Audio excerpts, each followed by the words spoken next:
Héritant de 35 millions d'euros, avant que je puisse le dire à mon mari, le notaire a dit, selon le système, vous êtes divorcé depuis 2 mois.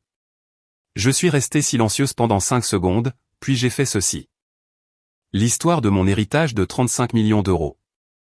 Je n'avais même pas eu l'occasion de le dire à mon mari avant que l'avocat chargé de la succession ne consulte le système et ne m'annonce que j'étais légalement divorcé depuis 2 mois. Je suis restée silencieuse pendant 5 secondes. Et puis j'ai agi. Lyon, France. Un après-midi pluvieux d'automne.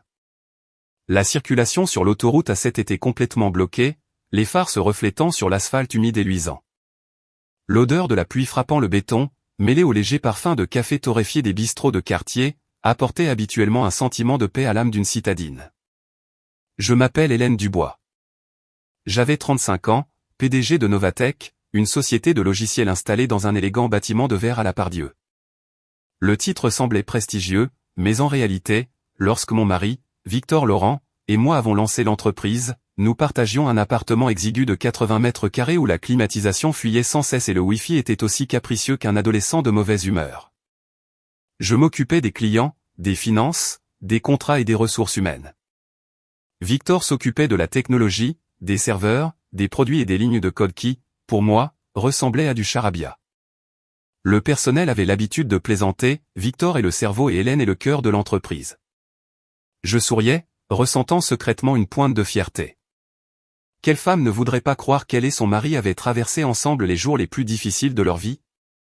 D'une équipe de 6 personnes entassées dans un local miteux, Novatech est passé à près de 130 employés. Des clients plus importants, des contrats plus gros, notre nom commençait à peser dans le secteur de la tech. Mais parfois, une maison où toutes les lumières sont allumées n'est pas nécessairement chaleureuse. Il y a des couples qui posent l'un à côté de l'autre sur les photos d'entreprise avec de beaux sourires, mais qui, une fois rentrés chez eux, n'ont absolument rien à se dire. Victor et moi étions mariés depuis des années, mais nous n'avions pas d'enfants. Pour de nombreuses femmes, ce simple fait suffit à planter une épine au plus profond du cœur. J'avais consulté les meilleures cliniques de fertilité du pays. J'avais pris les pilules, suivi mes cycles, enduré les injections d'hormones et écouté tous les conseils, des spécialistes aux voisins. Certains se souciaient sincèrement de moi. D'autres affichaient une pitié toxique, remuant le couteau dans la plaie tout en me disant de continuer à essayer. Ma belle-mère, Marguerite Laurent, était une femme originaire d'une ville rurale conservatrice de la Creuse. Elle avait la soixantaine bien entamée et se vantait d'être franche, mais sa franchise ne servait généralement qu'à blesser les gens là où ça faisait le plus mal. Au début, elle jouait le rôle de la mère attentionnée. Mange plus, Hélène. Tu travailles trop. Tu es trop maigre. Ton corps ne peut pas porter un bébé.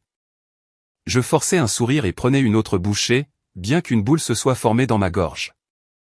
Lors des dîners de famille, elle annonçait devant tout le monde, nous avons beaucoup d'argent et de nourriture dans cette famille. La seule chose qui manque, c'est le bruit d'un petit enfant m'appelant un mamie.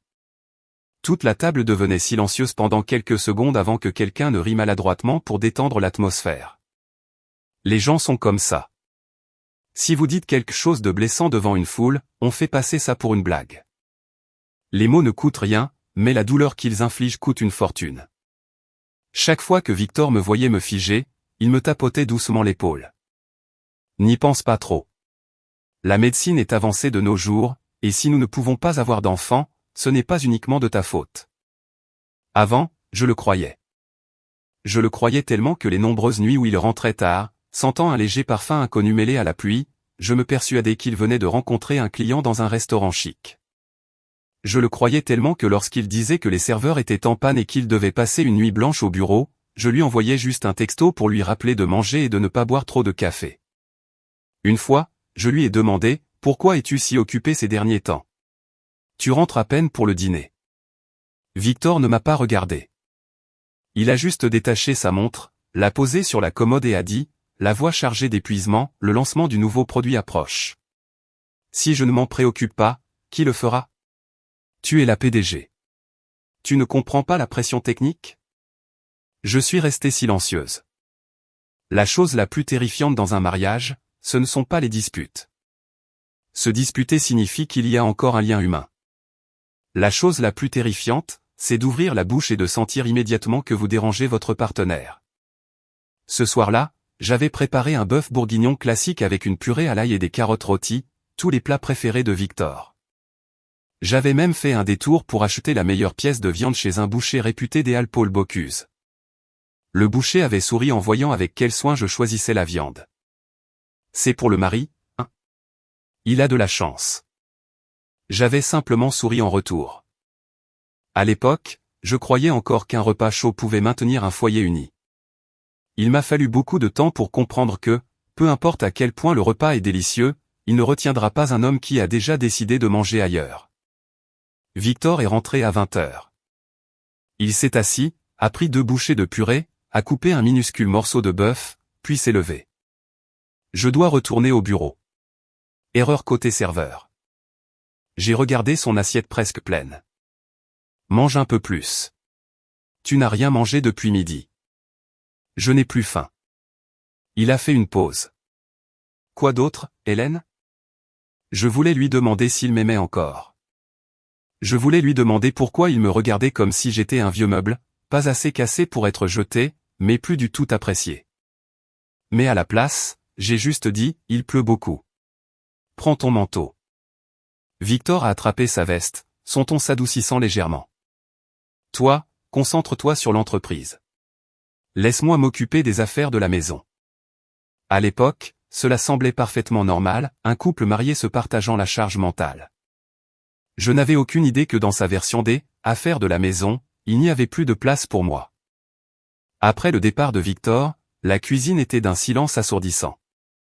Je pouvais entendre le tic-tac de l'horloge murale. Sa fourchette reposait toujours sur le bord de l'assiette, trempée dans la sauce. Je suis resté là longtemps, sans comprendre pourquoi j'avais si froid.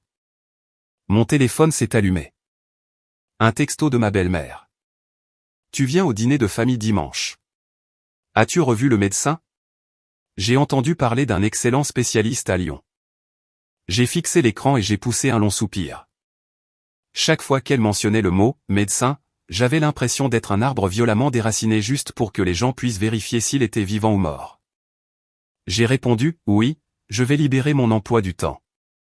Un instant plus tard, elle a répliqué « le plus grand devoir d'une femme mariée est de donner un héritier à la famille de son mari. Tout l'argent du monde n'y change rien, Hélène. » J'ai posé le téléphone. Dehors, sur le balcon, la pluie s'abattait en longues traînées contre la vitre. La ville scintillait, les voitures passaient en trombe, les restaurants étaient animés, les gens riaient. Seule ma maison était entièrement éclairée, mais aussi froide qu'une salle d'attente. Je pensais que mon mariage était juste fatigué. Nous étions des partenaires commerciaux soumis à l'immense pression de l'argent, de l'entreprise, de la famille et de l'infertilité. Qui ne s'éloignerait pas un peu?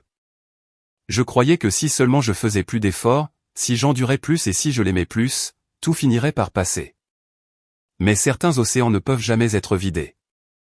Car pendant qu'une personne écope furieusement, l'autre perce tranquillement un trou au fond du bateau. Cette nuit-là, Victor n'est pas rentré. Il a envoyé un texto vers 1h du matin. Je dors au bureau. Verrouille les portes. J'ai tenu le téléphone et fixé le message pendant un long moment. Pour la première fois depuis des années, je n'ai pas répondu. Je suis allé dans le salon et j'ai regardé la photo de mariage accrochée au mur. Sur la photo, j'étais en robe blanche et Victor souriait tendrement, me tenant la main comme s'il ne la lâcherait jamais. J'ai tendu la main et touché le verre glacial. Je ne savais pas alors que l'homme sur la photo avait quitté notre mariage depuis longtemps. Il ne m'en avait juste pas encore informé. Ou plutôt, il m'en avait informé de la manière la plus brutale qui soit. Je ne l'avais simplement pas encore vu. Il y a des années, lorsque ma maison a commencé à devenir froide, je croyais en un principe très simple. Si vous aidez quelqu'un sur son chemin, il ne vous doit pas nécessairement sa vie. Mais qu'il ne se retourne pas pour pousser son sauveur du haut d'une falaise. Mais la vie ne signe de contrat moral avec personne. Fin 2016, alors que Novatech luttait encore pour de petits contrats, j'ai accompagné mon père, Richard Dubois, lors d'un voyage caritatif dans une ville rurale déprimée du Massif central. Mon père avait été un homme d'affaires prospère pendant des années, mais il méprisait la philanthropie tape à accent grave l'œil axé sur les relations publiques. Il disait, si tu prends plus de photos de toi que tu ne demandes aux gens ce dont ils ont besoin, tu ne fais que nourrir ton propre ego. Je riais et disais, tu es trop strict, papa. Qui peut être à la hauteur de ça? Il me regardait, ses yeux profonds et doux. Être strict avec l'argent et la gentillesse t'épargne beaucoup de chagrin, Hélène. Le monde compte de nombreuses personnes qui souffrent réellement, mais il y en a aussi qui utilisent leur souffrance comme un appât. À l'époque, je pensais juste qu'il était un vieil homme cynique. Je n'avais aucune idée que ces paroles seraient plus tard gravées dans ma mémoire comme un clou rouillé. Lors de ce voyage, nous avons visité un camping délabré. L'air était glacial et les enfants couraient en veste fine, les joues rouges de froid, nous regardant avec un mélange de curiosité et de lassitude. C'est là que j'ai rencontré Chloé Martin. Chloé avait à peine 20 ans, d'une maigreur douloureuse, la peau pâle et des yeux qui semblaient constamment sur le point de pleurer. Elle se tenait timidement derrière sa mère, Brenda, en tordant l'ourlet de son pull bon marché. Dès que Brenda a vu mon père, elle a fondu en larmes théâtrales. « S'il vous plaît, monsieur, vous devez nous aider. Nous devons beaucoup d'argent à de mauvaises personnes. Ils essaient de forcer ma fille à partir avec un horrible homme plus âgé pour régler la dette. Elle est trop jeune. En tant que mère, ça me brise le cœur. » Chloé est tombée à genoux devant mon père.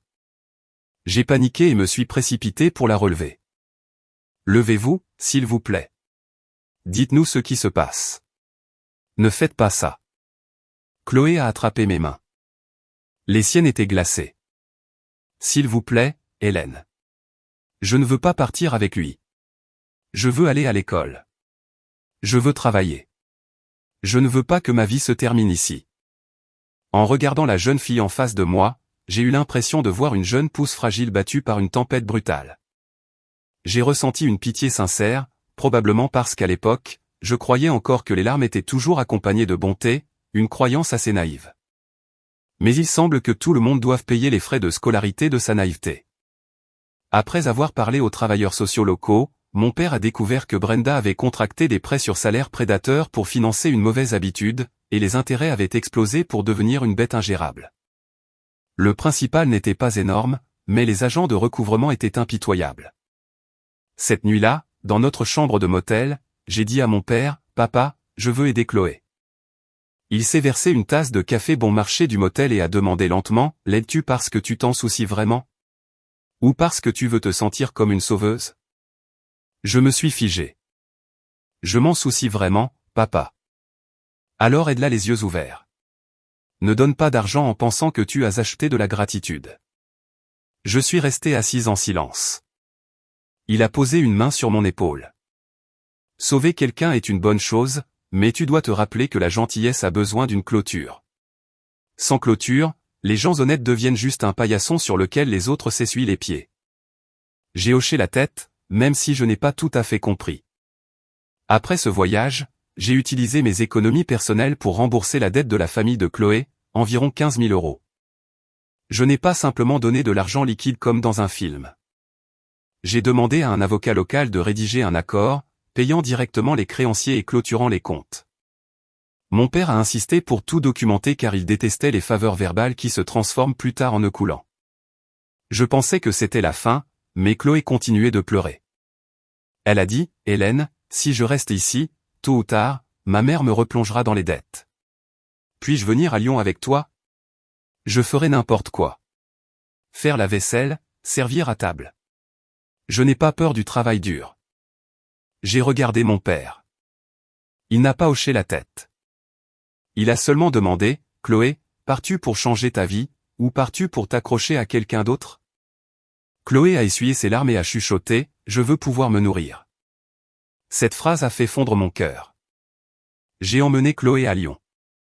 Les premiers mois, je lui ai loué un petit studio dans un quartier modeste. J'ai payé ses frais de scolarité pour une formation intensive en design UI et UX et je lui ai acheté un ordinateur portable reconditionné. Je lui ai appris à se déplacer en ville, à gérer un budget et à ne pas faire confiance aux inconnus si rapidement dans une grande ville. Chloé était si obéissante à l'époque. Chaque fois qu'elle me voyait, elle baissait la tête. « Hélène, je te dois la vie. » Je détestais l'expression « devoir la vie ». Alors, je balayais ça d'un revers de main. Tu ne me dois rien. Vis simplement une belle vie.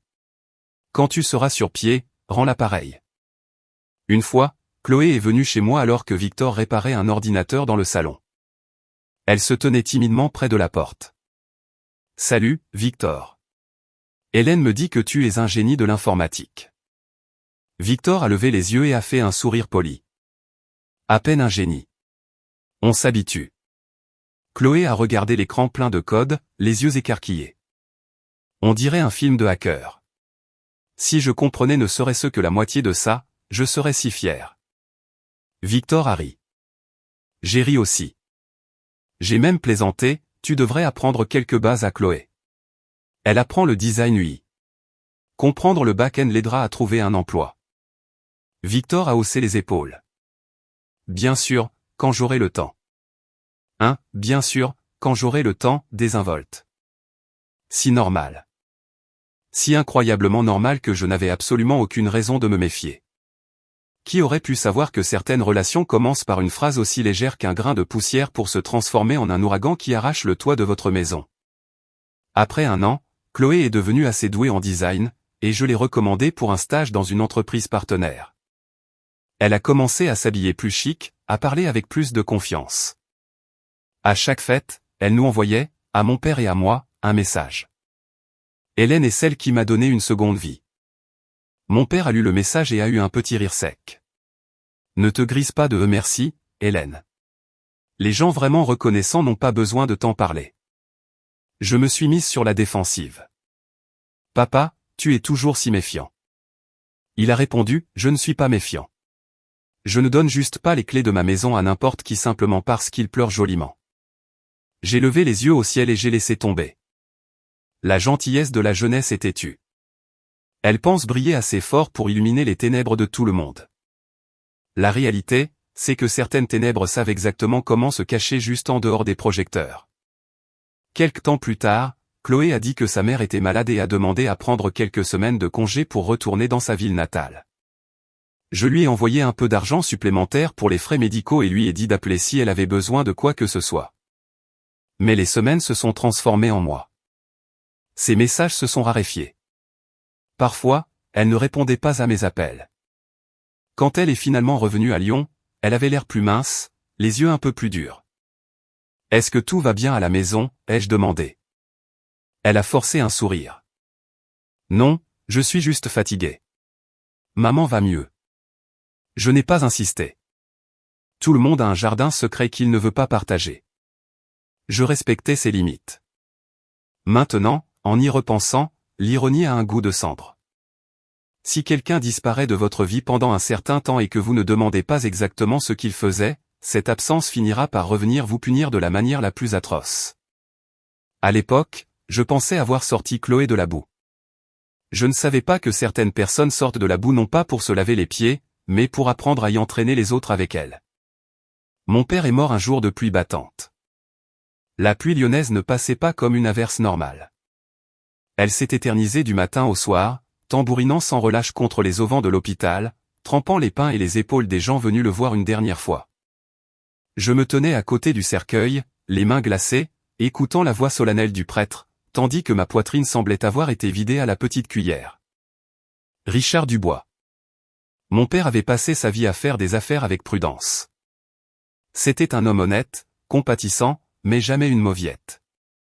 Il m'a appris à lire un contrat, à décortiquer un bilan financier et à juger une personne au-delà de ses paroles. Pourtant, cette toute dernière leçon est celle que j'ai complètement oublié d'appliquer à mon propre mariage. Aux funérailles, Victor se tenait à mes côtés, vêtu d'un costume noir, le visage convenablement sombre. Il posait de temps en temps une main sur mon épaule devant mes proches. « Reste forte, Hélène. Tu m'as encore. » Je l'ai cru. Quand une femme perd son père, si elle a encore un mari à ses côtés, elle s'accrochera instinctivement à lui comme au dernier pilier porteur d'une maison qui s'effondre. C'est exactement ce que j'ai fait. Je me suis appuyé sur Victor et j'ai pleuré jusqu'à en avoir la gorge à vif, totalement inconsciente que le pilier était magnifiquement peint à l'extérieur, mais complètement pourri à l'intérieur. Peu de temps après les funérailles, maître Michel Collin m'a appelé. Michel s'occupait des affaires juridiques de mon père depuis des années. Une femme aussi méticuleuse qu'un horloger. Elle a dit, « Hélène, veuillez vous arranger pour venir à mon bureau. Nous devons entamer la procédure de succession pour la succession de Richard. » J'ai répondu distraitement, « D'accord, fixez-moi simplement un rendez-vous. Honnêtement, je ne pensais pas à l'argent. Quand un être cher vient de mourir, l'argent semble incroyablement étranger. Tout ce que vous voulez, c'est l'entendre tousser une fois de plus. L'entendre vous dire d'arrêter de travailler si tard. Il pleuvait encore le matin du rendez-vous. Victor m'a envoyé un texto à 7 heures. Il pleut à verse. N'oublie pas ton manteau. J'ai une réunion importante, donc je ne peux pas venir avec toi. J'ai regardé le texto, ressentant une légère pointe de déception, mais j'ai répondu, d'accord, bonne réunion. Je me suis rendu seul au cabinet d'avocat en centre-ville. Michel attendait, vêtu d'un tailleur gris impeccable, un épais dossier posé soigneusement sur son bureau. Quand je suis entré, elle m'a regardé pendant quelques secondes. Vous avez beaucoup maigri. J'ai esquissé un faible sourire. La nourriture n'a pas beaucoup de goût ces derniers temps. Elle n'a pas insisté. Elle m'a juste tiré une chaise. Le notaire chargé de la succession était un homme d'âge mûr qui parlait de manière méthodique. Il a vérifié mon identité, le certificat de décès de mon père, et a commencé à lire le testament. J'étais assise là, d'abord calme, mais à mesure qu'il lisait, mes mains ont commencé à serrer de plus en plus fort les bords de mon sac à main. Mon père m'avait laissé une succession évaluée à environ 35 millions d'euros. Elle comprenait des actions dans une grande société de logistique, plusieurs biens immobiliers locatifs commerciaux, des comptes en espèces et un grand terrain industriel loué en périphérie de la ville. Je savais que mon père était riche, mais je n'avais aucune idée qu'il avait arrangé les choses si méticuleusement. Mais ce qui m'a étranglé, ce n'était pas le chiffre. C'était la clause spécifique du testament. L'intégralité des actifs susmentionnés est laissée exclusivement à ma fille, Hélène Dubois, en tant que bien propre et personnel. Ils ne devront pas être confondus avec les biens matrimoniaux, ni être utilisés pour garantir les obligations financières de toute autre personne, sauf consentement exprès de ma fille dans un accord écrit séparé et juridiquement contraignant. J'ai baissé la tête, une larme tombant sur le dos de ma main. Mon père était parti, mais il continuait de construire un toit au-dessus de ma tête pour me protéger de la tempête. Michel a posé une main douce sur les documents. Richard a préparé cela très soigneusement. Il m'a dit, Hélène a un grand cœur, mais parfois elle aime tellement les gens qu'elle oublie de se protéger. J'ai détourné le visage, me sentant soudain profondément honteuse. Mon père voyait clair en moi. Alors que j'avais passé des années à me croire si intelligente, le notaire a continué à traiter les informations, tapant sur son ordinateur. Au bout d'un moment, il s'est arrêté et a regardé l'écran, une étrange expression traversant son visage.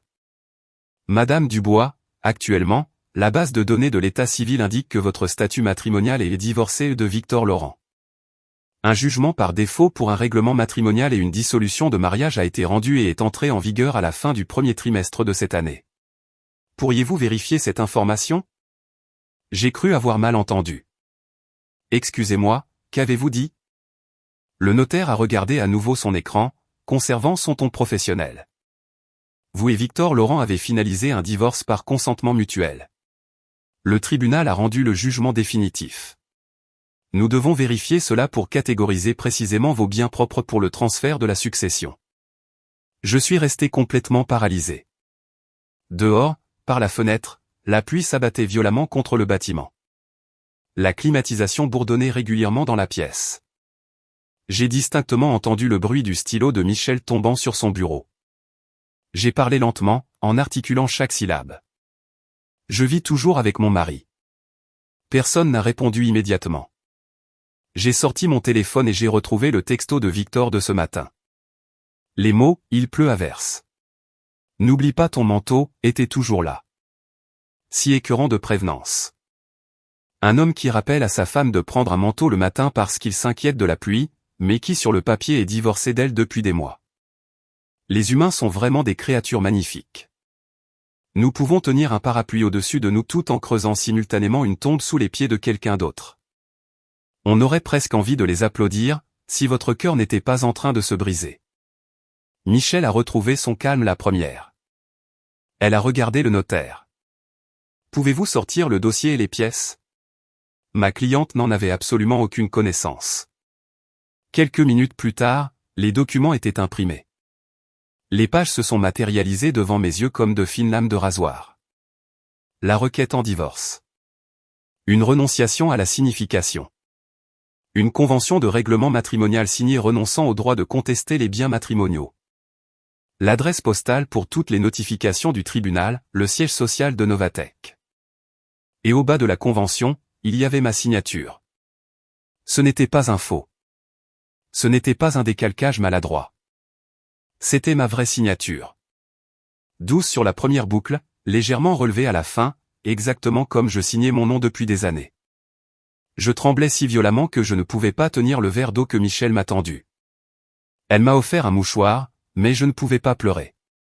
Certains chocs vous font sangloter. D'autres bloquent vos larmes, gelant la douleur dans votre gorge. Les souvenirs ont afflué à une vitesse terrifiante. Il y a des mois, Victor m'avait tendu une énorme pile de papier. Il avait dit que c'était des documents de restructuration d'entreprise requis pour notre levée de fonds de série B. Ce jour-là, je revenais de l'hôpital après avoir vu la santé de mon père décliner. J'étais épuisé jusqu'à la moelle. Victor a mis le stylo dans ma main. Signe ses onglets pour moi, Hélène. Les investisseurs en ont besoin dès que possible. Ce sont principalement des avenants techniques et des résolutions internes du conseil d'administration. Je me souviens lui avoir demandé, dois-je tout lire? Victor avait souri et m'avait massé les épaules. Tu ne me fais pas confiance? C'est notre entreprise. Ferais-je jamais quelque chose pour te blesser? Et j'ai signé. J'ai signé parce que j'étais épuisé. J'ai signé parce que je lui faisais confiance. J'ai signé parce que je pensais, nous sommes mariés. Pourquoi devrions-nous nous méfier l'un de l'autre pour de la paperasse? Vraiment, les leçons les plus chères ne se paient pas en espèces. Elles se paient avec la vie entière d'une femme. J'ai regardé Michel. Ma voix était rauque. Michel, on m'a fait signer mon propre divorce par ruse, n'est-ce pas? Michel n'a pas répondu tout de suite. Elle a juste dit, reste calme, Hélène. Il y a d'énormes signaux d'alarme ici, mais nous devons procéder étape par étape. D'abord, obtiens une copie certifiée conforme de tout le dossier de divorce. Et souviens-toi d'une chose, les actifs que Richard t'a laissés sont strictement et bien propres. Légalement parlant, le fait que tu sois actuellement divorcé rend impossible pour Victor de toucher un centime de ton héritage. J'ai fermé les yeux. En l'espace d'une seule matinée, j'ai appris que j'avais hérité de 35 millions d'euros, et j'ai appris que mon mari m'avait secrètement effacé légalement de sa vie. D'un côté, le dernier acte d'amour de mon père. De l'autre, le coup de poignard le plus froid dans le dos de la part de l'homme qui dormait dans mon lit. Je n'ai pas crié. Je n'ai pas retourné la table. Je n'ai pas appelé Victor immédiatement. C'est étrange. Quand la douleur atteint son paroxysme, on devient d'un calme dévastateur, comme si on n'avait plus rien à perdre. J'ai signé pour les copies nécessaires et les ai mises dans mon sac. Avant de quitter le bureau, j'ai regardé les clauses du testament de mon père. Non soumis aux biens matrimoniaux. Soudain, j'ai compris. Mon père ne m'avait pas seulement laissé de l'argent, il m'avait laissé une bouée de sauvetage. Victor pensait probablement m'avoir écarté de sa vie au moment parfait. Mais il n'avait aucune idée qu'en déposant ce divorce sournois, il venait de se couper légalement les mains d'une fortune que sa cupidité n'avait même pas encore eu l'occasion d'entrevoir. En quittant le cabinet d'avocat, je ne suis pas rentré chez moi. Je suis resté assise dans ma voiture dans le parking souterrain pendant un long moment, mes mains posées sur l'enveloppe Kraft. J'avais peur que si je la lâchais, le cauchemar reprendrait. La pluie s'était calmée pour devenir un crachin. Mais dans ma tête, une centaine de questions s'entrechoquaient violemment. Si je n'avais pas vu le dossier du tribunal de mes propres yeux, je serais probablement morte en croyant que mon mari devenait juste distant. Je n'aurais jamais imaginé qu'il puisse tranquillement me tendre un piège à l'intérieur de ma propre maison, de ma propre entreprise, à l'intérieur même des documents que je lui faisais assez confiance pour signer. Mon téléphone a vibré. C'était Michel. Où es-tu? Toujours dans le parking. Je ne veux pas encore rentrer. Monte au bureau principal de mon cabinet. Nous devons décortiquer ce dossier tout de suite. J'ai conduit jusqu'au bureau principal de Michel. Dès que je suis entré, elle avait les papiers étalés sur sa table de conférence, codés par couleur avec des notes autocollantes. Elle a levé les yeux, sa voix basse et stable. Hélène, assieds-toi. Ça fait mal, je sais, mais tu dois être lucide maintenant. Je me suis assise, entrelaçant mes doigts fermement. Elle a pointé les pages. Regarde, la requête, la renonciation à la signification, la convention de partage des biens. Les signatures sont tout authentiquement les tiennes. Ce n'est pas un faux. J'ai dégluti difficilement. Donc, j'ai signé mes propres papiers de divorce sans le savoir. Michel a hoché la tête. Très probablement. Et tu as dit que Victor t'avait fait signer une énorme pile de documents de financement récemment? J'ai fermé les yeux, me forçant à me souvenir de chaque détail. Mon père venait d'être réadmis en soins intensifs. Je faisais la navette entre l'hôpital et le bureau. Mon cerveau était dispersé. Victor est entré avec un lourd classeur et l'a posé sur mon bureau. Signe ça pour moi. Les investisseurs en ont besoin. Beaucoup de jargon juridique. J'avais demandé s'il y avait quelque chose de critique. Il avait ri si légèrement. Si ce n'était pas critique, je n'aurais pas besoin de ta signature. Juste des trucs internes. Signe ici pour qu'on respecte les délais. En y repensant, j'avais envie de me gifler. On dit que la plume est plus puissante que l'épée, mais ma plume a littéralement exécuté mon mariage. Et j'ai remercié mon bourreau de me l'avoir tendu. Michel a tourné la page suivante. Une autre anomalie. L'adresse postale pour les notifications du tribunal était Novatech, pas ton domicile. Il y a une autorisation de réacheminement du courrier ici. Si le courrier du tribunal arrivait au bureau, qui le recevait? J'ai levé les yeux instantanément. Nathalie Leroy, réception et administration. Prononcer son nom a fait sombrer mon cœur un peu plus. Nathalie était chez Novatech depuis les débuts. Nous n'étions pas les meilleurs amis du monde, mais je ne l'avais jamais soupçonné de quoi que ce soit. Michel a demandé, Victor pourrait-il facilement intercepter le courrier de Nathalie? J'ai laissé échapper un rire creux. C'est le directeur technique et mon mari. Il a accès à tout dans ce bâtiment. Dire à la réceptionniste de laisser une enveloppe sur son bureau est un jeu d'enfant. Michel a griffonné quelques lignes dans son bloc-notes. Donc la chaîne est claire. Victor a glissé les papiers de divorce dans des dossiers d'entreprise, puis a intercepté les convocations du tribunal en les faisant envoyer au bureau. Sans compter que tu étais si absorbé par la santé de Richard que tu ne lisais pas les petits caractères. Ma gorge brûlait. Michel, je veux appeler Victor tout de suite. Je veux le regarder dans les yeux et lui demander pour qui diable il me prend. Michel a répondu si vite que ça m'a arrêté net. Elle m'a regardé droit dans les yeux. Hélène, écoute-moi. Si tu exploses maintenant, Victor saura que tu as découvert. Et qui contrôle l'infrastructure technique principale de ton entreprise? Je suis restée silencieuse. Elle a baissé la voix. Tu as deux crises parallèles. Premièrement, tu as été victime d'une fraude dans un divorce. Deuxièmement, tu dois empêcher Novatech de s'effondrer avant le lancement de ton produit de série B. Si tu agis sous le coup de la colère maintenant, tu gagneras peut-être une dispute, mais tu perdras toute la partie d'échec. Je me suis adossé à la chaise, laissant ses paroles pénétrer. Elle avait raison. Je souffrais, mais je n'avais pas perdu la tête. Cette entreprise n'était pas seulement mon argent. C'était l'investissement initial de mon père. C'était le gagne-pain de 130 personnes et le résultat d'années de nuit blanche. Michel a poussé le testament de mon père vers moi. Et souviens-toi de ça, les 35 millions d'euros que Richard t'a laissés sont des biens propres à cause du divorce frauduleux de Victor. Il n'a aucune revendication légale dessus. Il t'a arnaqué, mais sa propre arnaque l'a coupé du plus gros pactole de sa vie. J'ai fixé le nom de mon père sur le papier, les yeux brûlants. Mon père était parti, mais il me protégeait toujours du vent. J'ai demandé doucement, que dois-je faire maintenant? Rassembler des preuves, brique par brique, a dit Michel. À partir d'aujourd'hui, tu ne signes pas un seul papier sans lire chaque mot. Sauvegarde tous tes emails, textos et calendrier des jours où il t'a apporté ces documents. Vérifie les caméras de sécurité près de la réception si les images n'ont pas été écrasées. Regarde les registres du courrier. Et surtout, ne lui fais pas savoir que tu es réveillé. Réveillé. Je me suis mordu la lèvre. Le mot semblait léger mais faisait profondément mal. Il s'est avéré que j'avais traversé mon propre mariage en somnambule. En quittant le cabinet d'avocat, je suis retourné directement au bureau. C'était la fin de l'après-midi et le personnel se faisait plus rare.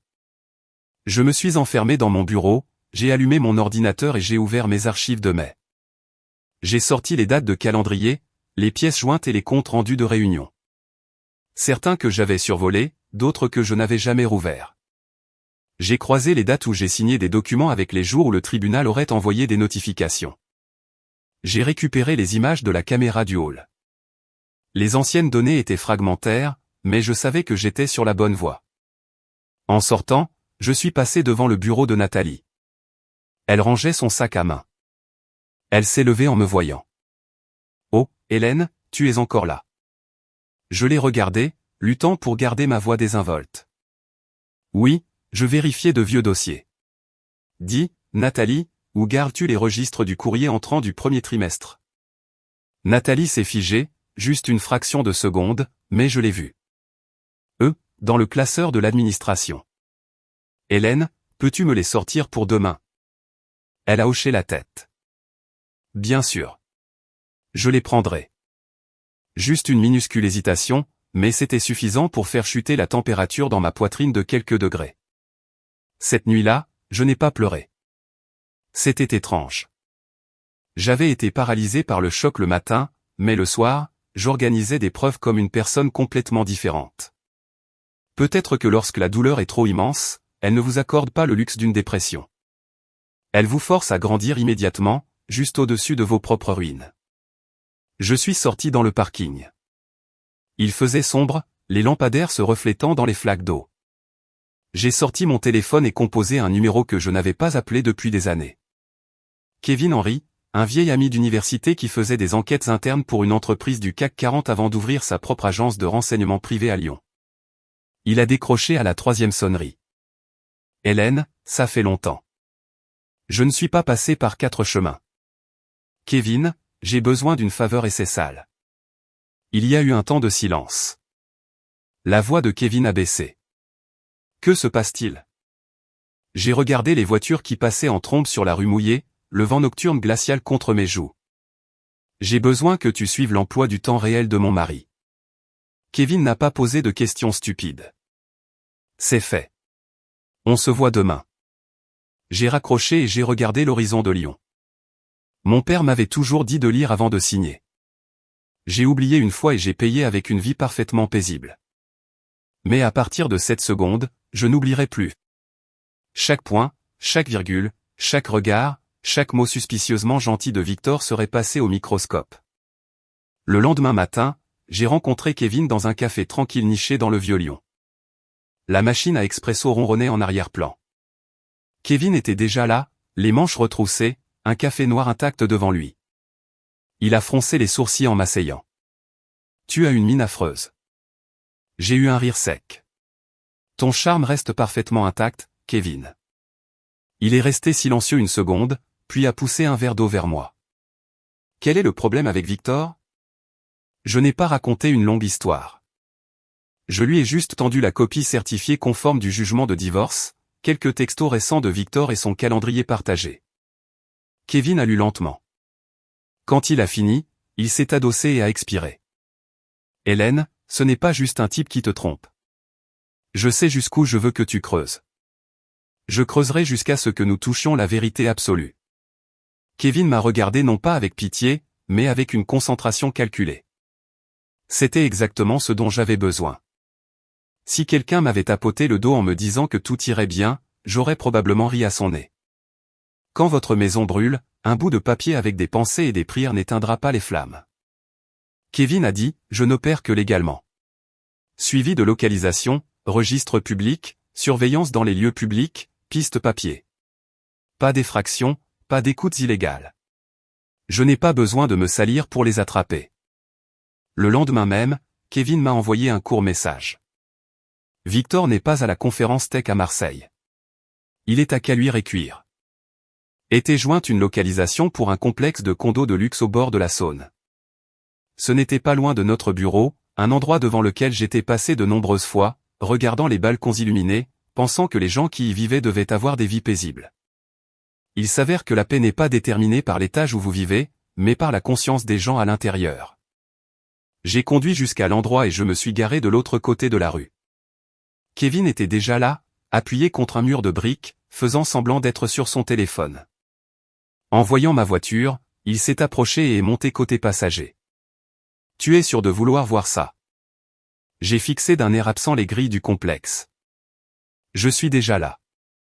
Si je ne regarde pas, je ne fais que me mentir à nouveau. » Kevin m'a tendu une tablette. Sur l'écran se trouvaient des photos haute résolution qu'il venait de prendre. Victor sortant de sa Tesla, portant une chemise bleu clair, son poignet arborant la Rolex que je lui avais achetée pour notre 5e anniversaire. Et à côté de lui se tenait Chloé Martin. Ses cheveux étaient attachés lâchement. Elle portait une robe couleur crème chic. Elle ne ressemblait plus à la jeune fille pauvre et terrifiée se cachant derrière sa mère dans ce camping. Elle avait l'air douce, soignée, et connaissait exactement ses meilleurs angles. Mais la chose qui a arrêté mes poumons, c'était le petit garçon debout entre eux. Un bambin, peut-être 3 ans, la peau claire, les cheveux bouclés, tenant un dinosaure en plastique vert. Victor s'est penché et a ajusté le bonnet du garçon. Chloé a souri, brossant quelque chose sur l'épaule de Victor. Le garçon a levé les yeux et a crié quelque chose. Je n'entendais pas le son, mais en lisant sur ses lèvres, je savais que le mot était « papa ». Mes oreilles ont commencé à bourdonner. Kevin a parlé doucement. Les portiers ici appellent le gamin Nathan. Appartement 234. Les voisins pensent qu'ils sont un couple marié. Victor est ici 3 ou 4 soirs par semaine, parfois il reste dormir. Mes mains serrant la tablette sont devenues complètement engourdies. Un garçon de 3 ans. Cela signifiait que l'enfant avait été conçu à peu près au moment où je commençais mes cycles de FIV les plus agressifs. Juste au moment où j'étais assise seule dans des salles de clinique stériles, entendant les médecins me dire de réduire mon stress. Juste au moment où je rentrais à la maison en sanglotant et que Victor me tenait, disant « c'est bon. On prendra notre temps ». Il s'est avéré que le « on » auquel il faisait référence ne m'incluait pas. Quelques minutes plus tard, les grilles du complexe se sont ouvertes. Victor est sorti, portant Nathan dans ses bras. Chloé lui a pris le bras. Et tous les 3 ont flâné sur le trottoir. Cela avait l'air si violemment normal. Pas de cachotterie, pas de dissimulation. Ils marchaient ensemble comme une vraie famille. Et c'est moi qui étais assise dans une voiture garée, regardant à travers une vitre teintée comme une intruse dans ma propre vie. Ma voix est sortie comme un râle rauque. À qui appartient l'acte de propriété ? Kevin a sorti un mince dossier de sa veste. C'est sous une société écran enregistrée au nom d'un parent éloigné de Chloé, mais la piste de l'argent est compliquée. Certains fonds proviennent des comptes personnels de Victor, mais il y a des virements massifs liés aux comptes fournisseurs de Novatech. Je n'ai fait qu'effleurer la surface, mais les signaux d'alarme sont partout. J'ai laissé échapper un rire silencieux qui donnait l'impression d'avaler du verre. Il utilise l'argent de mon entreprise pour financer sa famille parallèle. Nous devons auditer les comptes pour en être sûrs. J'ai levé les yeux vers le grand immeuble. Le verre reflétait le magnifique et froid coucher de soleil de Lyon. Dans l'un de ses appartements, Chloé était probablement en train de mettre la table. Nathan courait probablement autour du canapé et Victor se lavait les mains pour le dîner. Pendant ce temps, chez moi, le bœuf bourguignon était froid dans le réfrigérateur, la fourchette toujours posée sur l'assiette. On dit que la vérité finit toujours par éclater. Mais parfois, elle ne vous coupe pas seulement une fois. Elle déchire toute la façade, vous forçant à voir la pourriture en dessous. Kevin m'a regardé. « Tu veux monter ?» J'ai secoué la tête immédiatement. Non. Qu'est-ce que j'y gagnerais? Une dispute? Une vidéo virale d'une femme bafouée que l'internet mâchouillerait pendant 3 jours. Je ne vais pas fournir de divertissement gratuit au public. J'avais l'air dur. Mais à l'intérieur, une autre femme criait. Elle voulait défoncer la porte, exiger des réponses de Chloé, et demander à Victor comment il pouvait tenir cet enfant avec les mêmes mains qui m'avaient tenu pendant mes nuits les plus sombres. Mais je l'ai mise en cage. Je devais le faire. J'ai sorti un mouchoir de mon sac et j'ai tamponné mes yeux avant qu'une seule larme ne puisse couler. Kevin continue de creuser. L'emploi du temps, les photos, les registres financiers autour de ce condo, en particulier le lien entre Chloé, sa mère Brenda et les fournisseurs de Novatech. Kevin a hoché la tête. C'est fait. Mais fais attention. Un type qui réussit un faux divorce n'a pas qu'un seul tour dans son sac. Je sais. Où vas-tu maintenant? J'ai vérifié ma montre. Presque 19 heures. À la maison. Kevin a haussé un sourcil. Pour le voir? Oui. Je veux voir quel rôle il joue ce soir. Kevin ne m'a pas arrêté. Peut-être a-t-il compris que parfois, la personne trahie a besoin de regarder de près le traître une dernière fois. Non par espoir, mais pour tuer complètement toute douceur persistante qui reste dans son cœur. Quand je suis entré dans la maison, le salon était vivement éclairé. Victor était assis sur le canapé, ayant changé ses vêtements de travail, ses cheveux légèrement humides après une douche. Sur la table basse, il y avait une assiette de pommes fraîchement coupées. Il a levé les yeux, son ton entièrement désinvolte. « Salut, tu rentres tard. » Je suis resté dans l'embrasure de la porte pendant quelques secondes. Autrefois, j'aurais expliqué que j'étais allé voir l'avocat, le notaire, pour m'occuper de la succession de mon père. Ce soir, j'ai juste trouvé ça comique. Les menteurs adorent toujours demander où les autres ont été. J'ai enlevé mes talons et j'ai posé mon sac. J'avais des choses à faire. Victor a regardé de plus près. Tes yeux sont rouges. Tu as pleuré? Je suis allé dans la cuisine et je me suis versé un verre d'eau, le dos tourné vers lui. Juste le vent et la pluie. Victor est resté silencieux un moment, puis a dit, tu as été trop sensible ces derniers temps. Le décès de ton père, l'entreprise, le problème du bébé. Si tu continues à tout garder pour toi, tu ne fais que te torturer. J'ai serré le verre et je me suis retourné pour le regarder. L'homme qui venait de porter un bambin l'appelant « Papa » dans un condo au bord de l'eau, était maintenant assis dans ma maison, mangeant mes pommes, utilisant sa fausse inquiétude pour masquer toute une double vie. J'ai parlé très doucement. Oui, je dois apprendre à arrêter de me torturer. Victor pensait que je parlais de mon deuil. Il a hoché la tête et a pris une bouchée de pommes. Je l'ai juste regardé. Pour la première fois, je n'ai pas vu le mari que j'aimais. J'ai vu un parasite. Cette nuit-là, je n'ai pas posé d'autres questions. Je suis passé devant notre photo de mariage sans la toucher. Quand on perd la foi, ce qui était autrefois sacré ne devient rien de plus qu'une image accrochée au mauvais endroit. Je suis allé dans mon bureau, j'ai verrouillé la porte, j'ai ouvert mon ordinateur portable et j'ai créé un nouveau dossier. Je l'ai nommé « Preuve ». J'ai téléchargé toutes les photos que Kevin m'avait envoyées. Victor, Chloé, Nathan, devant le condo. Tous les trois ayant l'air si naturels, personne n'aurait deviné que l'homme avait une femme qui l'attendait de l'autre côté de la rivière. Je suis resté assise devant l'écran pendant un long moment. Il y avait une douleur sourde et lancinante dans ma poitrine. Elle n'explosait pas. Elle me faisait juste mal sans relâche. Dans le salon, Victor a allumé la télé. Le faible son d'un match de football du lundi soir est parvenu jusqu'au couloir. Il a ri à une action, agissant comme si ce soir était parfaitement normal. Cette normalité était terrifiante. Un homme pouvait trahir la femme avec qui il partageait un lit depuis des années, puis s'asseoir sur le canapé, manger des fruits, regarder le football et demander nonchalamment pourquoi ses yeux étaient rouges. Si le cœur humain a un fond, certaines personnes l'ont percé de part en part. J'ai imprimé quelques-unes des photos. Pas des tirages couleurs de haute qualité, juste assez clairs pour voir les visages. Et le moment où il tenait l'enfant. J'ai plié les papiers et je suis sorti.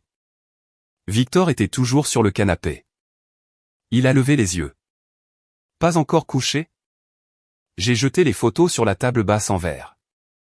Regarde-les. Victor a baissé les yeux. Pendant une seconde exactement, son visage s'est raidi, mais il était bon. Il s'est repris instantanément, se redressant, prenant une photo et la rejetant. Tu as engagé un détective privé pour me suivre. J'ai eu un rire court et haletant. Tu as un condo secret, une maîtresse, un gamin qui t'appelle papa, et ta première question porte sur le fait que j'ai engagé un détective. Victor est resté silencieux. Il a attrapé la télécommande et a coupé le son de la télé.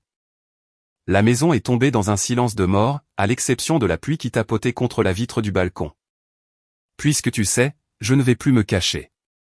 Les mots sont tombés sur la table comme une assiette brisée. Qu'est-ce que Chloé est pour toi, ai-je demandé. Il n'a pas sourcillé. quelqu'un que j'aime. Je pensais que j'allais crier, mais non. Ma gorge était si sèche que les mots sont sortis avec une lenteur atroce. Et moi? Victor a froncé les sourcils. Hélène, ne fais pas comme si tu ne comprenais pas. Tu sais comment nous vivons ces dernières années. Je suis épuisé, et toi aussi. Cette maison n'est que travail, clinique de FIV, piqûre d'hormones et stress. Je suis un homme. J'avais besoin d'une vraie famille. Mes mains se sont crispées sur le dossier du fauteuil. Une vraie famille? La voix de Victor s'est durcie. Ma mère attend un petit enfant depuis des années. Tu crois que je ne ressens pas la pression? Chloé m'a donné un fils. Il m'appelle papa. Il court me serrer dans ses bras quand je passe la porte. Toi? Tout ce que tu m'as donné, c'est un sentiment de culpabilité et une impasse. Je suis resté figé. Donc toutes les aiguilles, toutes les fois où je suis resté seul dans des salles cliniques, toutes les nuits où j'ai sangloté dans mon oreiller, terrifié par ma propre biologie. Pour lui, ce n'était que de la culpabilité et une impasse. Tu m'as trompé, tu as eu un enfant secret, tu m'as fait signer des papiers de divorce par ruse, et maintenant tu me reproches d'être stérile. Victor s'est arrêté en entendant le mot « divorce ». Ses yeux ont brillé. Tu es au courant de ça. Tu pensais que je ne le découvrirais jamais? Il s'est levé et s'est dirigé vers moi.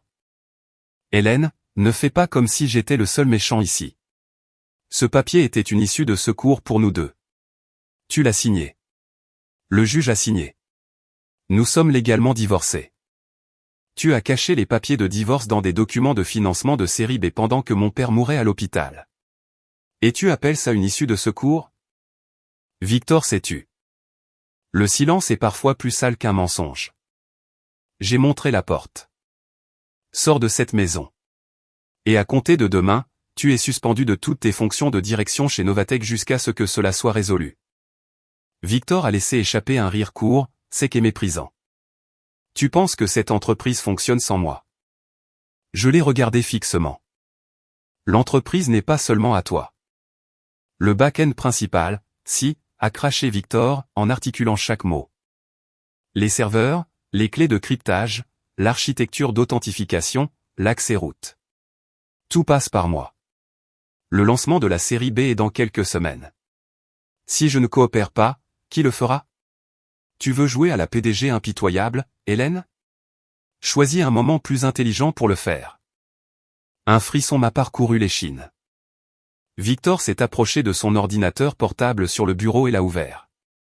Des lignes de code et des panneaux d'administration auxquels je n'avais jamais touché sont apparus. Il a tapé quelques lignes et a tourné l'écran vers moi. Tu vois ça? Serveur d'accès au déploiement. Clé maître. Et ça? Il a montré un fichier d'apparence inoffensive. L'interrupteur d'urgence. Si j'active ça, l'environnement de démonstration plante. Les investisseurs se retirent. On nous poursuit pour rupture de contrat. Tes 130 employés bien-aimés te regarderont couler l'entreprise. Je ne pouvais pas parler. Victor a baissé la voix, presque en chuchotant. Et ce n'est pas tout. J'ai des emails. J'ai des documents financiers internes. Si je réarrange quelques trucs, je peux faire croire que tu as approuvé des paiements de fournisseurs douteux.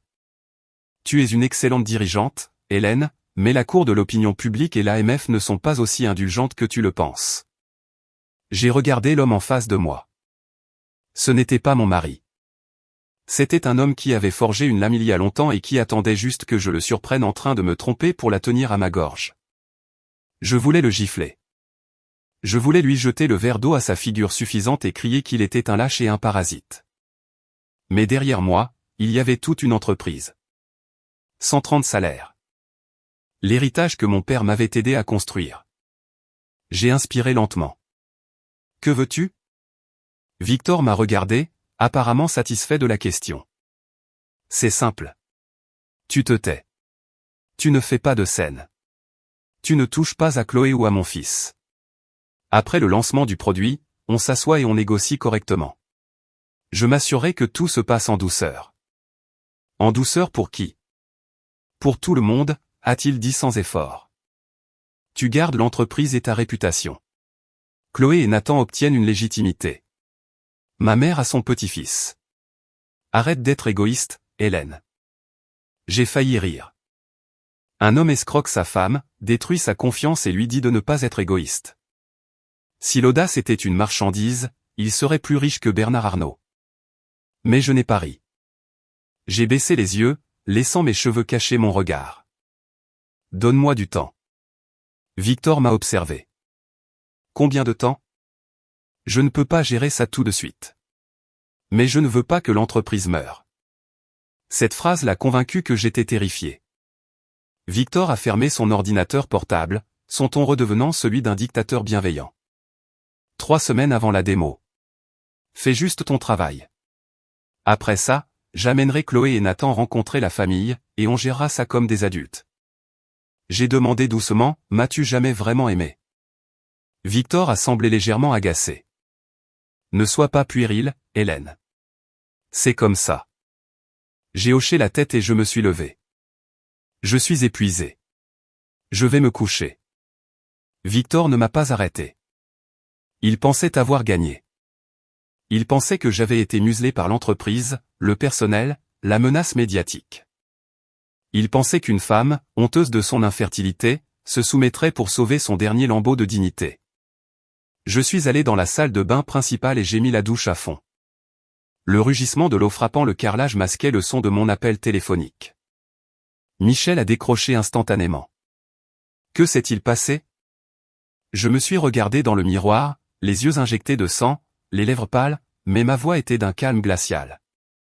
Michel, il vient d'avouer avoir utilisé l'infrastructure technique de l'entreprise comme une arme contre moi. Il a admis avoir un interrupteur d'urgence, des blocages de serveurs et manipulé des documents financiers pour me piéger. Silence à l'autre bout du fil. L'as-tu enregistré? J'ai baissé les yeux vers le téléphone secondaire dans la poche de mon peignoir. L'application de mémo vocal tournait toujours. Oui. La voix de Michel était basse, tranchante et mortelle. Bien. Nous n'avons plus affaire à un simple divorce frauduleux. Nous avons affaire à une extorsion d'entreprise et à un sabotage informatique. J'ai coupé l'eau, laissant l'air froid frapper ma peau. Dehors, dans le salon, Victor était assis sur mon canapé, pensant qu'il m'avait forcé à baisser la tête. Mais certaines courbettes ne sont pas un signe de défaite. Parfois, on baisse simplement les yeux pour voir où placer le piège à ours. Le lendemain matin, je me suis réveillé plus tôt que d'habitude. La maison était silencieuse. Le canapé était exactement comme il avait été. Sa tasse de café sur la table, ses chaussures bien rangées près de la porte. Si on ne savait pas, on n'aurait jamais deviné qu'un mariage avait été massacré ici la nuit précédente. Victor est sorti du dressing, ajustant sa cravate dans le miroir. Il m'a regardé, sa voix aussi légère que si la nuit dernière avait été un rêve. As-tu bien dormi?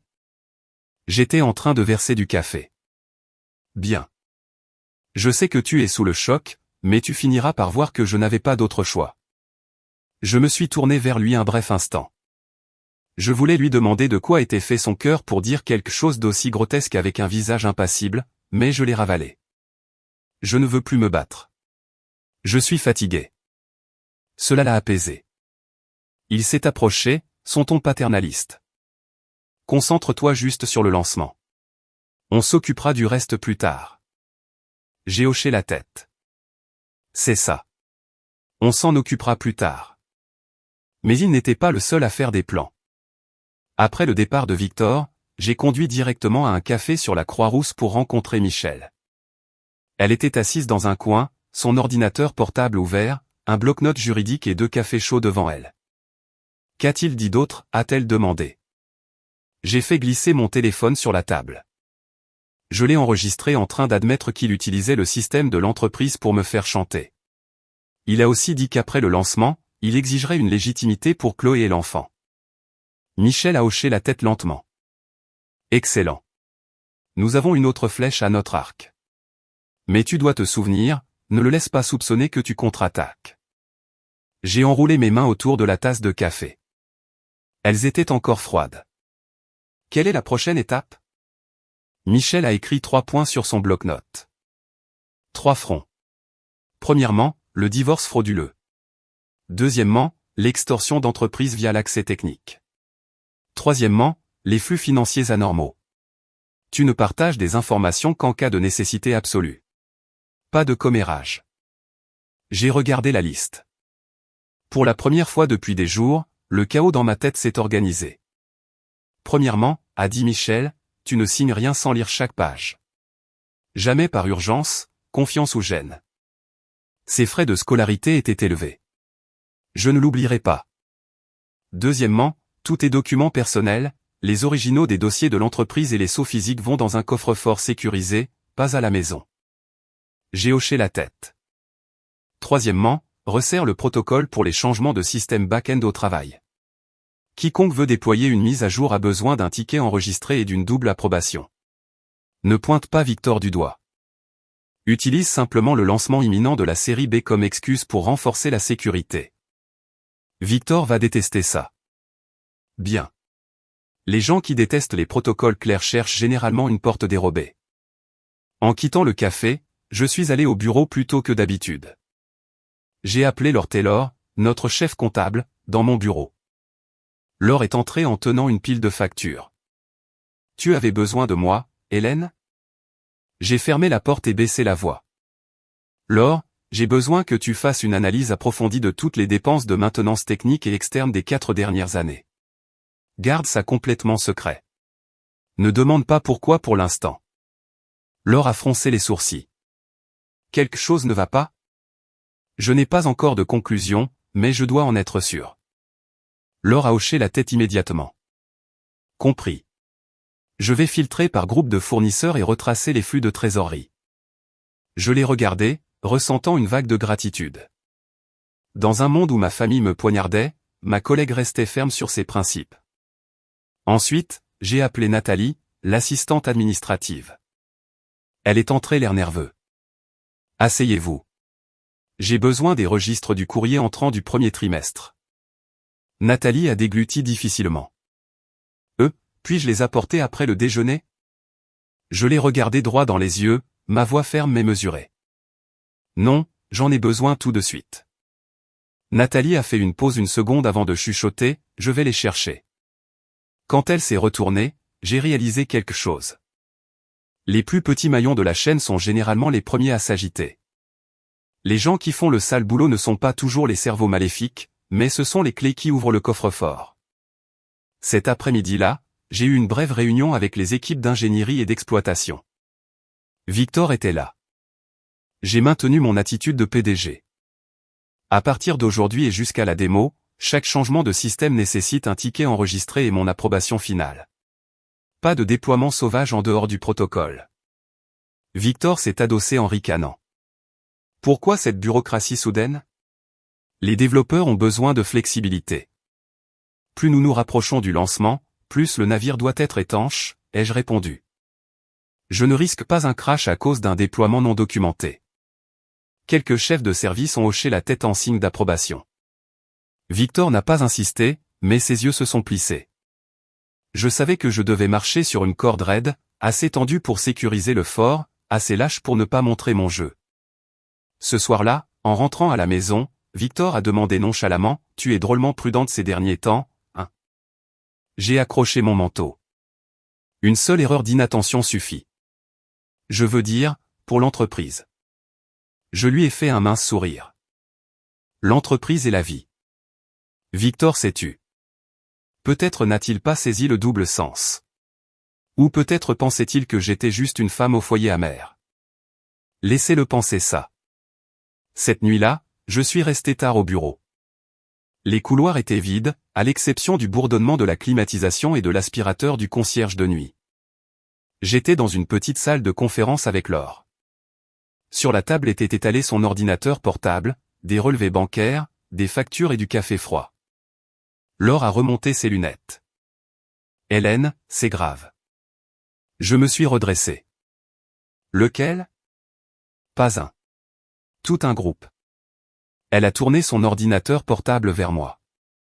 Une feuille de calcul montrait des contrats de maintenance système, de conseil en cybersécurité, de mise à niveau matériel et de serveurs de sauvegarde. Des dépenses normales pour une entreprise de technologie. Mais la vie est comme un grand livre comptable. Les choses qui semblent les plus normales sont généralement là où les cadavres sont enterrés. Laure a pointé le nom d'un fournisseur, Martin Tech Solutions SARL. Au cours des 2 dernières années et demie, nous leur avons viré plus de 850 000 euros. J'ai froncé les sourcils. Qui sont-ils? Sur le papier, un fournisseur de matériel informatique. Mais j'ai creusé dans la SARL. L'adresse enregistrée est une caravane délabrée dans une ville rurale de l'Ardèche. Pas de site web, pas de personnel technique, pas d'entrepôt. J'ai regardé le nom de l'agent enregistré. Brenda Martin. Mon cœur s'est arrêté. Laure a levé les yeux. Tu la connais? J'ai sorti le dossier que Kevin m'avait envoyé. Brenda Martin. La mère de Chloé. La femme qui avait pleuré devant mon père et moi, suppliant pour de l'argent afin de sauver sa fille des usuriers. La femme dont j'avais personnellement remboursé la dette de 15 000 euros. Maintenant, elle était assise au milieu des flux de trésorerie de mon entreprise. Ma gorge est devenue du papier de verre. Continue de chercher, Laure. Laure a hoché la tête, faisant défiler. Il y en a d'autres. Digital Auvergne, logiciel massif central. Toutes des adresses fictives, des bureaux virtuels ou des boîtes postales. Et chacune de ces approbations de fournisseurs a été signée par Victor. J'ai regardé les chiffres. 150 000 euros, 50 000 euros par-ci, 20 000 euros par-là. 850 000 euros au total. Ils étaient statiques à l'écran, mais ils me hurlaient dessus. Y a-t-il des livrables, ai-je demandé. Des trucs bidons, a ricané Laure. Des factures qui disent juste conseil en sécurité rendu ou matériel livré. Pas de numéro de série, pas de signature de réception. J'ai fermé les yeux. Pendant des années, j'avais fait confiance à Victor pour le budget technique. Je gérais les finances macro, la vue d'ensemble. J'opérais sur la confiance. J'avais laissé un renard garder le poulailler. Et maintenant, je me demandais pourquoi il y avait des plumes partout. Laure continuait de filtrer. L'argent passait de Novatech aux fournisseurs, puis rebondissait sur des comptes personnels liés à la famille de Chloé ou était retiré en espèces. Les dates correspondaient parfaitement. Un retrait massif la semaine où Victor a versé un acompte pour le condo de Caluire. Un virement la semaine où Nathan a commencé dans une école maternelle privée à 2 000 euros par mois. Laure a frappé la table de sa main, sa voix tremblant de rage. Hélène, ce n'est pas juste une liaison. Il saigne l'entreprise à blanc pour financer sa famille secrète. Je suis tellement désolé, mais je regarde ça et mon sang ne fait qu'un tour. On se tue au travail ici, et ce type signe un papier et achète un condo à sa maîtresse. J'ai laissé échapper un rire rauque. 850 000 euros. Waouh, au moins il a gardé un reçu détaillé de sa trahison. Laure m'a regardé, les yeux rouges. Veux-tu que j'appelle les auditeurs internes? Non. Moins il y a de gens au courant, mieux c'est. J'ai sorti un disque dur neuf de mon sac. Copie le grand livre, les factures, les emails d'approbation. N'utilise pas le serveur de l'entreprise. Demain, je ferai sceller une copie forensique par Michel. C'est fait, a dit Laure avec férocité. En quittant le bureau, je suis passé devant l'open space des ingénieurs. La lumière de Victor était toujours allumée. Il regardait un moniteur, portant un casque, ressemblant exactement au directeur technique dévoué travaillant tard pour le bien de l'entreprise. Si je n'avais pas vu les chiffres, j'aurais ressenti une bouffée d'amour. Mais maintenant, la lueur de son moniteur semblait juste toxique. J'ai serré le disque dur dans ma poche. Je pensais que les femmes ne volaient les maris qu'avec la beauté, les mots doux et les chambres de motel secrètes. Maintenant, je savais que certaines personnes volaient avec des sociétés écrans, de fausses factures et des larmes de crocodile. 2 jours plus tard, je suis sorti de l'ascenseur chez moi et j'ai instantanément entendu le rire d'un enfant. C'était un son clair et innocent qui aurait dû réchauffer une maison, mais il m'a semblé être une aiguille s'enfonçant dans mon tympan. J'ai ouvert la porte. À côté du porte-chaussures, il y avait une petite valise bleue. Une paire de baskets de bambins en forme de dinosaure gisait sur le tapis. Sur mon canapé était assis le petit Nathan, serrant une peluche. Victor était à côté de lui, tenant une brique de jus de fruits, regardant le garçon avec la tendresse absolue que j'avais suppliée pendant nos cycles de FIV. Chloé est sortie de ma cuisine. Elle portait mon tablier. C'était un tablier en lin beige avec un petit brin de lavande brodé, un souvenir que mon père m'avait acheté en Provence. Je le portais rarement car je ne voulais pas le tacher. Et maintenant, il était enroulé autour de la femme qui m'appelait autrefois sa sauveuse, debout dans ma cuisine en train de préparer le dîner. Chloé a souri doucement. « Oh, Hélène, tu es rentrée. Je suis tellement désolé, je n'ai pas appelé. La climatisation de notre condo est tombée en panne et le réparateur a dit que ça prendrait des jours. Victor a dit que Nathan et moi pouvions rester ici un petit moment. » J'ai regardé Victor. « C'est toi qui as décidé ça. » Victor a posé la brique de jus, son ton d'un calme exaspérant. « C'est juste pour quelques jours. Ne fais pas de scène devant le gamin. » Le gamin. Il utilisait l'enfant comme un bouclier humain.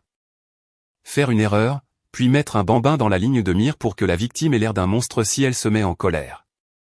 C'est une tactique de manipulation vile classique. Nathan m'a regardé. « Tu es mademoiselle Hélène ?» J'ai baissé les yeux, forçant ma voix à s'adoucir.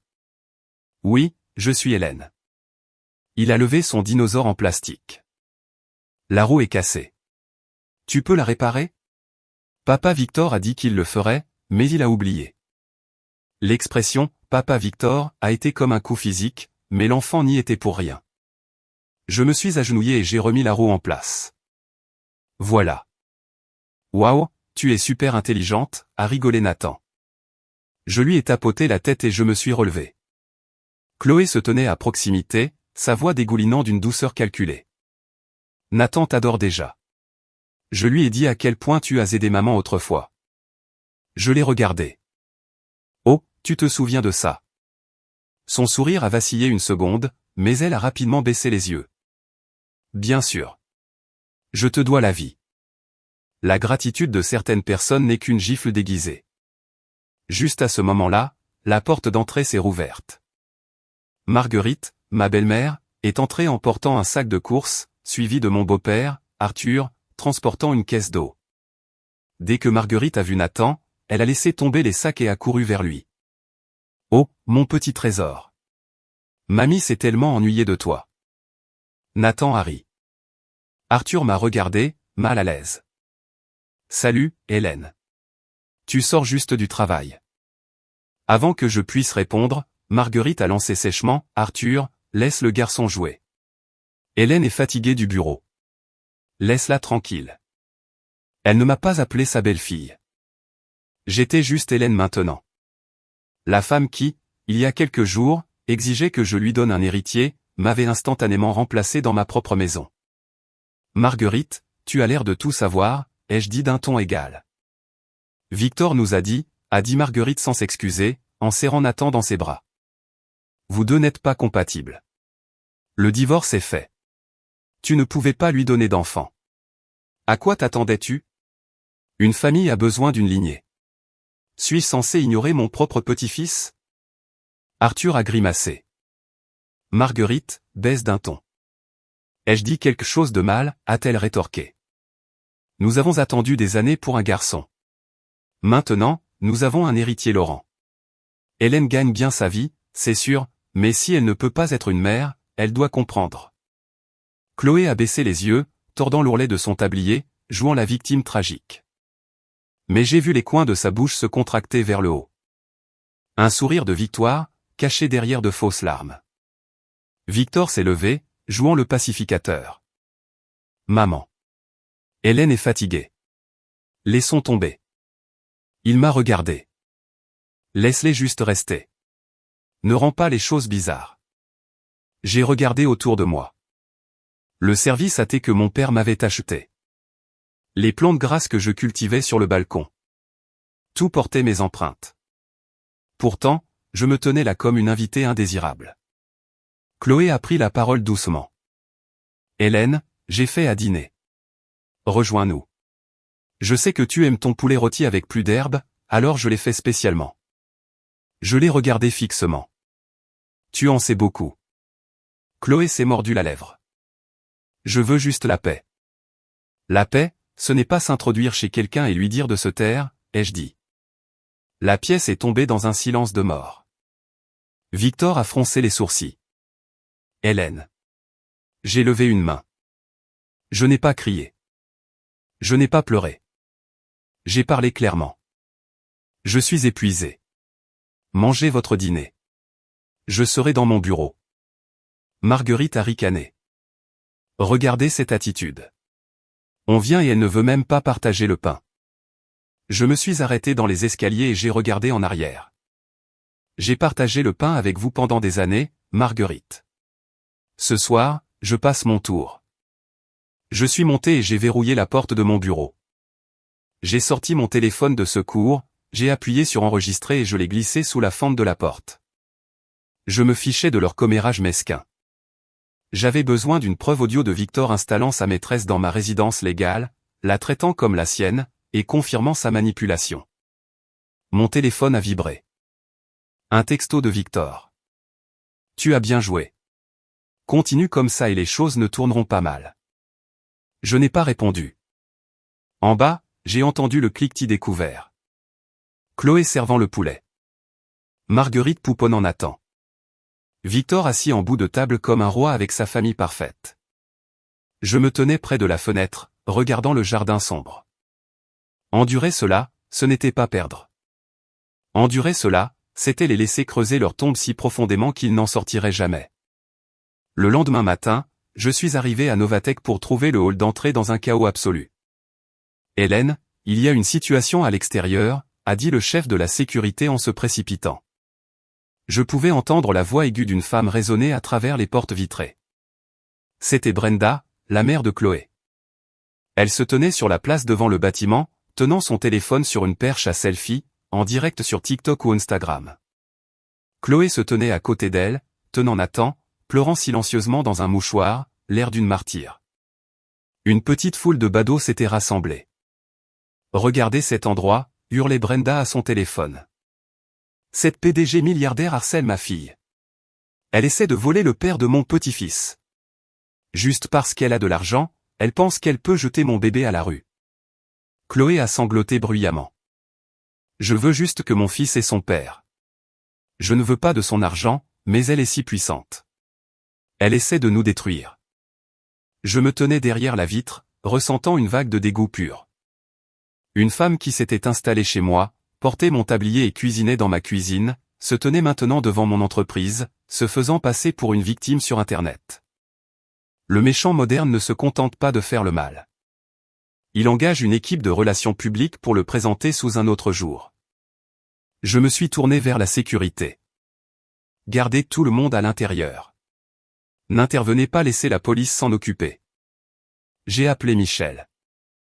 Il diffuse en direct une campagne de diffamation devant mon immeuble. Ne sors surtout pas, a dit Michel instantanément. Appelle la police pour faire évacuer les intrus. J'envoie un huissier avec un assistant juridique pour enregistrer la diffusion et signifier une mise en demeure immédiatement. Laisse-les faire leur spectacle. C'est juste plus de preuves de diffamation. Victor est arrivé 20 minutes plus tard. Il s'est précipité à travers la foule, l'air paniqué. Il a attrapé le bras de Brenda. Qu'est-ce que tu fais? C'est un bureau d'entreprise. Brenda a retiré son bras. Tu prends son parti. Ma fille souffre. Chloé a reniflé. Victor, on ne voulait pas venir ici, mais ma mère est juste très protectrice. J'ai regardé le cirque depuis la fenêtre de mon bureau. Quelques minutes plus tard, la police est arrivée et a dispersé la foule. Victor m'a envoyé un texto, laisse tomber. Les pauvres ne comprennent pas la loi. Ils sont juste émotifs. Mes doigts étaient glacés en tapant ma réponse. La pauvreté n'est pas un permis pour la diffamation. 1 heure plus tard, un email est tombé dans ma boîte de réception de la part de l'associé principal de la société de capital risque finançant notre série B, Hélène, nous avons vu l'incident sur les réseaux sociaux. Veuillez confirmer que ce problème domestique n'aura pas d'impact sur la structure de l'entreprise ou le lancement du produit la semaine prochaine. Nous avons besoin d'un point de situation. J'ai fermé mon ordinateur portable. Ce n'était plus seulement mon cauchemar personnel. Ils attaquaient la valorisation de mon entreprise. Le lendemain, Kevin m'a mis en contact avec David Morel. David était un architecte en cybersécurité indépendant qui dirigeait une petite entreprise d'élite depuis un bureau anodin à Villeurbanne. Il était connu pour être brillant, têtu et très éthique. Quand je suis entré, David regardait un tableau blanc rempli de schémas de réseau. Il avait 36 ans, vêtu d'un sweat à capuche délavé et d'un jean. Il m'a serré la main. Kevin m'a briefé. Mais soyons clairs. Je ne m'occupe pas de conflits domestiques. Je ne pirate pas les maris infidèles. Je n'ai pas besoin que vous piratiez mon mari, ai-je dit, en posant mes dossiers sur la table. J'ai besoin que vous auditiez le back-end de Novatech et que vous le sécurisiez avant notre démo de série B. Mon directeur technique menace de bloquer le produit. David a froncé les sourcils. Votre directeur technique est votre mari. Légalement, c'est un champ de mine. Si je touche au code et qu'il prétend à un accès non autorisé, mon entreprise coule avec vous. Je suis la PDG et l'actionnaire majoritaire. Tout accès se fera via des sauvegardes légalement obtenues et autorisées par le conseil juridique de l'entreprise. Je lui ai montré les fichiers journaux, l'architecture de l'interrupteur d'urgence dont Victor s'était vanté, et les structures des serveurs.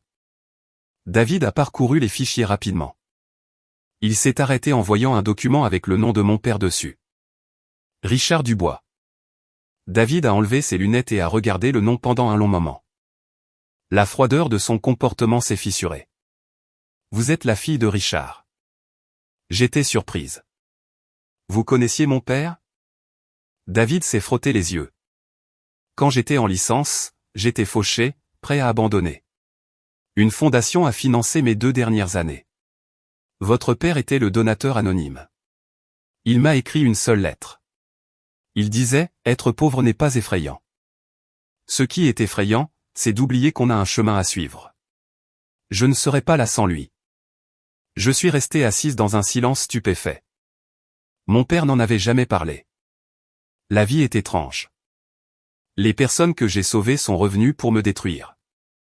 Les personnes que mon père a sauvées il y a des années sont apparues exactement au moment où j'étais poussé au bord du gouffre. David a fermé le dossier. D'accord, j'en suis. 3 conditions. 1. Des contrats juridiques en béton. 2.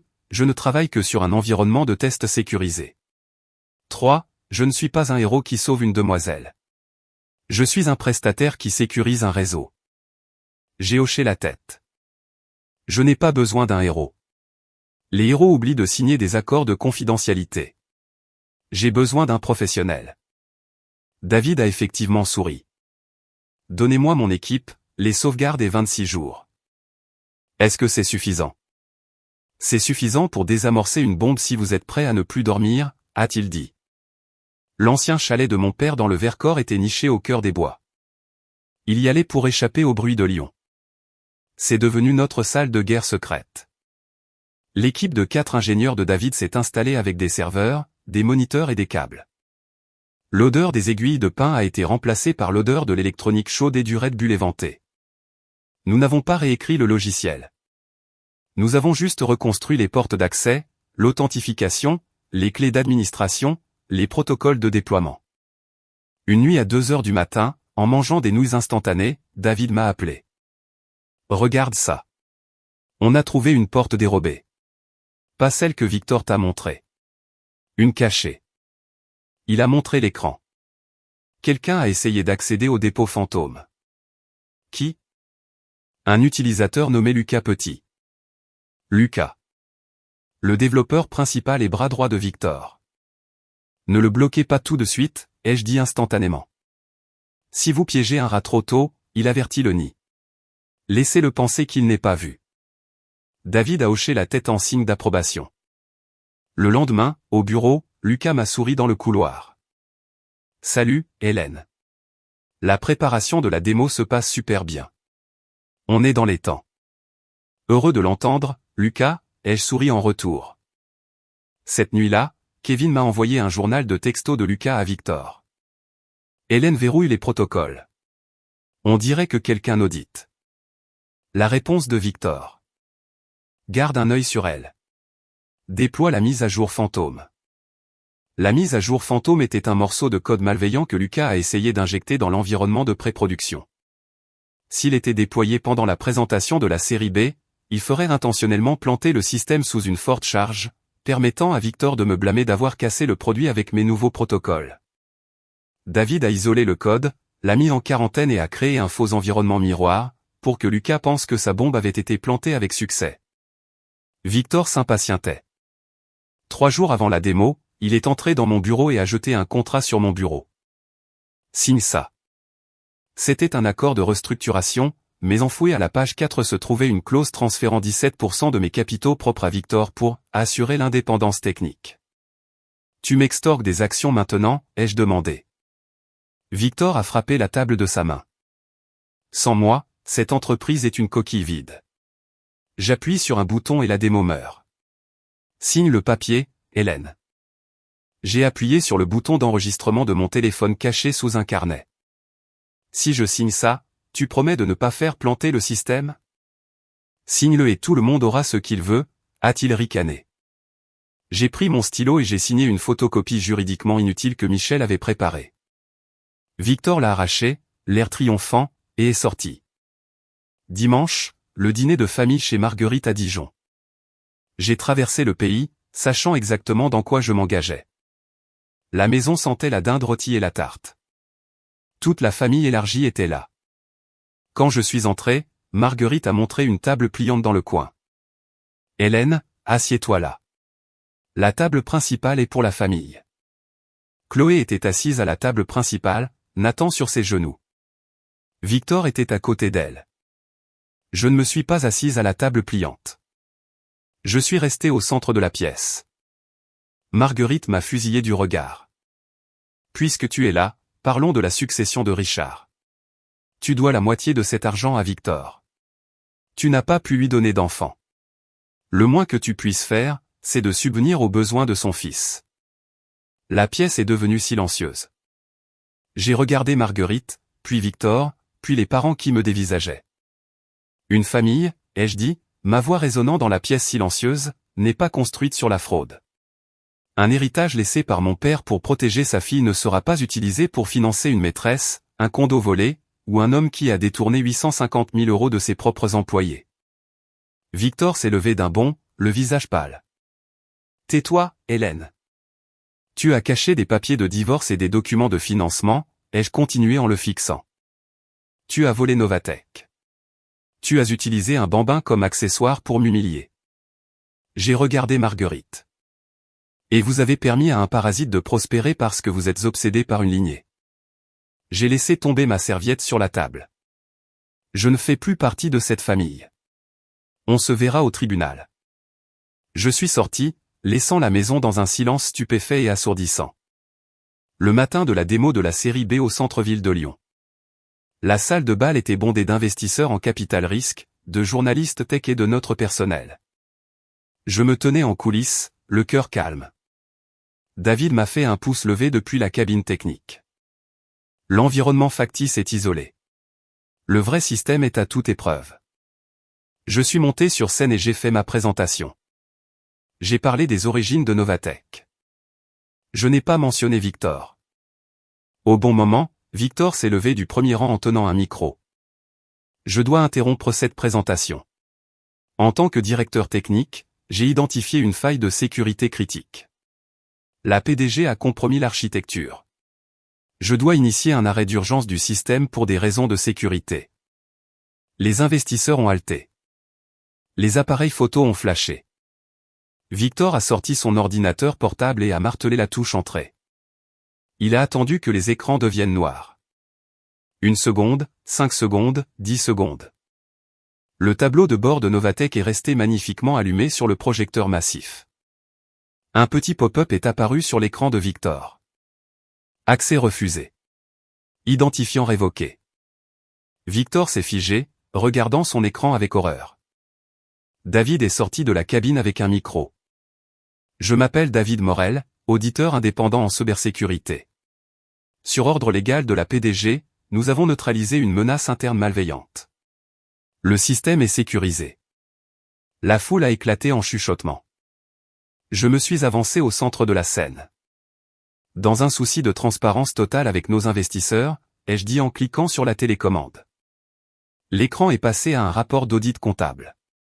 Nous avons découvert 850 000 € détournés de Novatech via des sociétés écrans liées à notre ancien directeur technique et ses associés. Lucas a tenté de s'éclipser par les portes arrière, mais la sécurité de l'entreprise l'attendait déjà. Au fond de la salle, Brenda et Chloé tentaient de filer, mais Kevin était là avec 2 inspecteurs de police. Et à côté de Kevin se tenait un homme nommé Luc. L'ex-petit ami de Chloé de l'Ardèche. Victor a vu Luc et s'est dirigé vers le fond. Qu'est-ce que c'est que ça? Kevin a tendu un dossier à Victor. Avant d'aller en prison pour fraude d'entreprise, tu devrais lire ça. C'est un test de paternité et un fil de chantage. Victor a arraché le dossier. C'était des textos entre Chloé et Luc. Elle avait extorqué à Luc une pension alimentaire pour le petit Nathan jusqu'à ce qu'elle réalise que Victor était un plus gros lot. Nathan n'était pas le fils de Victor. Victor a regardé Chloé, son visage complètement exsangue. Il n'est pas de moi. Chloé a éclaté en vraies larmes, se recroquevillant. Marguerite, qui était venue assister au triomphe de son fils, s'est effondrée sur une chaise dans le hall, se tenant la poitrine. L'héritier Laurent qu'elle avait utilisé pour me torturer était un mensonge construit sur une arnaque. Je n'ai ressenti aucune joie en regardant le bambin terrifié dans les bras de Chloé. J'ai juste ressenti une profonde tristesse que des adultes puissent être civils. Plus tard dans la soirée, en marchant vers ma voiture dans le parking souterrain, j'ai entendu des pas.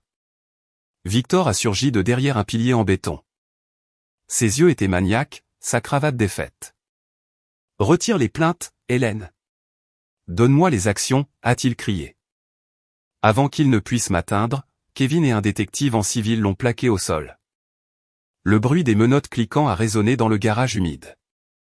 Je suis resté là et j'ai regardé l'homme que j'aimais autrefois se faire emmener. C'était fini. 1 an plus tard, Novatech a clôturé sa série B et était florissante. David était notre nouveau directeur technique, mettant en œuvre une architecture technique démocratisée où aucune personne ne détenait les clés du royaume. Victor a été inculpé pour fraude électronique, détournement de fonds et sabotage informatique. Chloé et Brenda ont fait face à des accusations d'extorsion et de complicité. Marguerite a perdu tout son statut social et son faux petit-fils d'un seul coup. J'ai utilisé une partie de l'héritage de mon père pour créer un fonds de défense juridique pour les femmes victimes de fraude dans les contrats matrimoniaux. Debout dans mon nouveau bureau d'angle, regardant l'horizon de Lyon alors que la pluie se dissipait, je me suis souvenu de ce jour au bureau du notaire. Je pensais que ma vie était finie. Mais ce n'était pas le jour où j'ai tout perdu. C'était le jour où je me suis réveillé.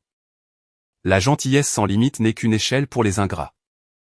Et la confiance placée dans de mauvaises mains est un couteau que vous tendez à quelqu'un pour vous couper la gorge.